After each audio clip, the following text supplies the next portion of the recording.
அனைவருக்கும் வணக்கம். நான் Jagannathan KTV school YouTube channel. நம்ம சேனலில் தமிழ்நாடு அக்ரிகல்ச்சர் யூனிவர்சிட்டியுடைய கம்ப்ளீட் ப்ராசஸ், அதாவது application to admission, reporting, counselling, cut off ratio, இது மாதிரி கம்ப்ளீட் சிஸ்டமாக வீடியோ போய்ட்டுருக்கு. இந்த வரிசையில் இந்த வீடியோவில் ஒரு முக்கியமான ஒரு இன்ஃபர்மேஷன் என்னென்னு கேட்டிங்கன்னா, இந்த ஸ்லைடிங் சிஸ்டம் அப்படின்ற ஒரு ஆப்ஷன் இருக்குது. அது எப்போ பயன்படுத்தலாம், ஏன் பயன்படுத்தணும் அப்படின்ற கம்ப்ளீட் விளக்கத்தை கொடுக்கலான்னு இருக்கேன். ஸோ வீடியோ பார்க்கறதுக்கு முன்னால் சேனலை சப்ஸ்கிரைப் பண்ணிவிடுங்க. பிடிச்சிருந்துச்சுன்னா ஷேர் அண்ட் லைக் பண்ணுங்கள். இந்த ஸ்லைடிங் சிஸ்டம் ரொம்ப முக்கியமான ஒரு விஷயங்க.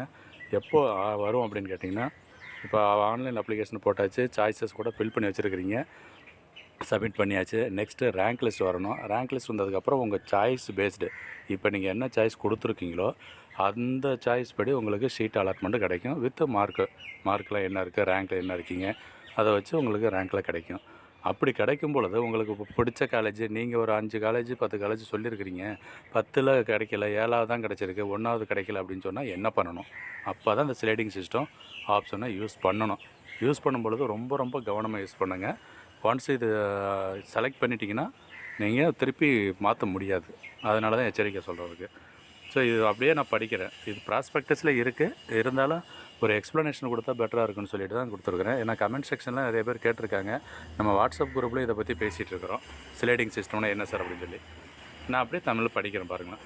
ஒவ்வொரு கலந்தாய்வின் முடிவில் மாணவர்கள் அவர்கள் விண்ணப்பத்தில் அளித்த விருப்ப பாடப்பிரிவு விருப்ப வரிசையின்படி கல்லூரியில் உள்ள காலி இடங்களின் அடிப்படையில் அவர்களுக்கான பாடப்பிரிவு அவர்களின் தரவரிசையின் அடிப்படையில் ஒதுக்கப்படும். தரவரிசைன்னா உங்கள் ரேங்க் படி வரும். மாணவர்களுக்கு ஒரு கல்லூரியில் இடம் ஒதுக்கப்பட்ட பிறகு அவர்கள் தாங்கள் கொடுத்த விருப்பப்பட்டியலில் உள்ள வேறு கல்லூரிகளுக்கு செல்ல விரும்பினால் நகர்வு முறை, அதாவது ஸ்லைடிங் சிஸ்டம் தேர்ந்தெடுக்கலாம். இப்போ சொன்னேன் இல்லையா, அதுதான். உங்கள் அலாட்டட் காலேஜ் உங்களுக்கு ஓகே இல்லை, எனக்கு வேறு காலேஜ் வேணும்னு சொல்ல பட்சத்தில் இந்த ஸ்லைடிங் சிஸ்டம் சூஸ் பண்ணணும். நகர்வு முறை என்பது ஒவ்வொரு இணையவழி கலந்தாய்வு முடிவில் ஒதுக்கப்பட்ட கல்லூரியிலிருந்து மேல் நோக்கி மட்டுமே நகரும், விருப்ப வரிசையின்படி கீழ் நோக்கி நகராது. ரொம்ப முக்கியமான கண்டிஷன். நீங்கள் ஒரு 10 காலேஜ் கொடுத்துருக்குறீங்க, அந்த எப்படி இதில் ஒர்க் பண்ணுதுன்றதை அடுத்த ஸ்க்ரீனில் பார்க்கலாம். உதாரணமாக, ஒரு மாணவருக்கு அவருடைய மதிப்பெண் தரவரிசையின்படி அவர் விருப்பப்பட்டியலில் 5வது இடத்தில் உள்ள கல்லூரி ஒதுக்கப்பட்டிருக்கும் மையம் 5வது இடம் உங்களுக்கு கிடச்சிருக்கு. அப்புறம் இந்த ஸ்லைடிங் சிஸ்டம் செலக்ட் பண்ணியிருந்தீங்கன்னா அதுக்கு மேலே தான் போகும். 4, 3, 2, 1 அந்த வரிசையில் தான் போகுமே தவிர, அது எப்போ போகும்? அடுத்த கவுன்சிலிங் வேக்கன்சி இருந்துச்சுன்னா தவிர 6, 7, 8க்கு போகாது, கீழே போகாது. இதுதான் மெயின்.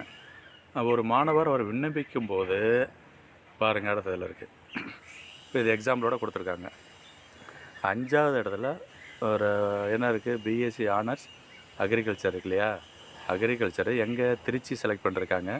அடுத்ததாக 4வது இடம் பார்த்திங்கன்னா பெரியகுளம், 3வது கோயம்புத்தூர், 1வது கோயம்புத்தூர், அதுலேயே வேறு கோர்ஸு, இன்னொரு 1வது கோயம்புத்தூர், இந்த மாதிரி 5 இடம் இருக்குது. அதில் என தரவரிசைப்படுத்தியிருப்பேன். இணையவழி கலந்த இணையவழினா online counselling, online seat allotment. அப்போ மாணவருக்கு அவருடைய மதிப்பெண், விருப்பம் மற்றும் வகுப்பு வாரியான அடிப்படையிலேயே பாடப்பிரிவு மற்றும் கல்லூரி ஒதுக்கீடு செய்யப்படும். மாணவருக்கு 5வது இடத்தில் உள்ள கல்லூரி கிடைக்கப்பெற்றது அவர் நகரும் முறையை தேர்வு செய்திருந்தால் மாணவரின் தரவரிசைப்படுத்தியிருந்த பிரிவுகளின்படியே நகரும் முறையில் அவருடைய விருப்பத் தெரிவிற்கு ஏற்கனவே ஒதுக்கப்பட்ட பாடப்பிரிவு மற்றும் கல்லூரியில், முக்கியமானது இது என்ன கோர்ஸு என்ன காலேஜ் ரெண்டும் இதில் மாற்ற முடியும். அதான் ஒரு ஆப்ஷன் கொடுத்துருக்காங்க. அது எப்படி வருது, நான் ஒரு எக்ஸாம்பிளோட ஒரு படம் போட சொல்லியிருக்கேன்.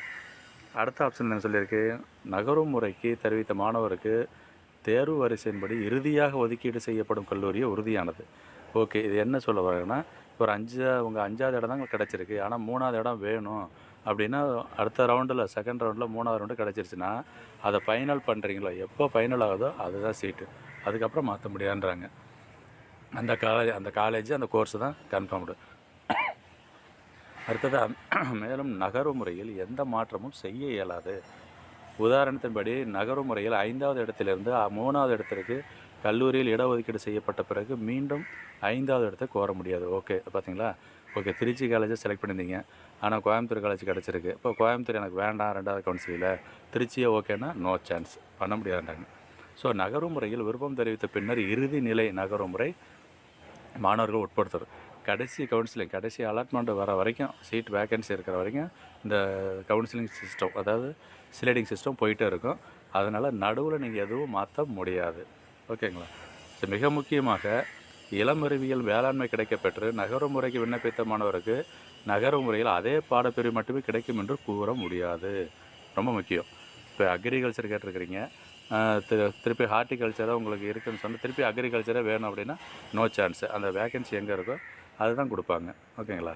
இந்த படத்தை பார்த்திங்கன்னா தெரிஞ்சுக்கலாம். ஸ்லைடிங் சிஸ்டம் இப்போ பேர் சுவாமிநாதன் அப்போ எப்படி பண்ணியிருக்காரு பாருங்களேன். இந்த மாதிரி ஆப்ஷன் செலக்ட் பண்ணிருக்காரு. 1வது கோயம்புத்தூர், 2 கோயம்புத்தூர், 3 அந்த வரிசையாக 7 காலேஜஸ் இருக்குது. அவர் இந்த ஃபஸ்ட்டு அலாட்மெண்ட்டு ஃபஸ்ட் ரவுண்டு கவுன்சிலிங்கில் திருச்சி கிடச்சிருக்கு. அவர் எனக்கு திருச்சி வேண்டாம், இன்னும் எனக்கு நம்பர் 1 உள்ள கோயம்புத்தூர் தான் வேணும்னு நினச்சாருன்னா அவர் நீங்கள் கவுன்சிலிங் இந்த ஸ்லைடிங் சிஸ்டம் ஆப்ஷனை சூஸ் பண்ணுங்கள், செலக்ட் பண்ணுங்கள். அப்போ செகண்ட் அலாட்மெண்ட்டில் உங்களுக்கு கோயம்புத்தூர் அந்த பிஎஸ்சி அக்ரி இல்லைனா பிஎஸ்சி ஃபுட்டு வாய்ப்பு இருக்குது. கோர்ஸு காலேஜ் ரெண்டையும் மாற்ற முடியும். இது எப்போன்னு கேட்டிங்கன்னா இந்த ஆன்லைன் கவுன்சிலிங் போல தான். ஸோ இப்போ இதுதான் ஸ்லைடிங் சிஸ்டம். இதை பற்றின சந்தேகங்கள் நிறைய கேட்டிருந்தீங்க. இந்த வீடியோவில் அந்த சந்தேகங்கள்லாம் தெளிவுபடுத்திருக்கேன்னு நினைக்கிறேன். தொடர்ந்து சேனலை பாருங்கள், வீடியோ பாருங்கள், மறக்காமல் சப்ஸ்கிரைப் பண்ணுறேங்க. வீடியோ பிடிச்சிருந்துச்சின்னா ஷேர் அண்ட் லைக் பண்ணுங்கள். தேங்க்யூ.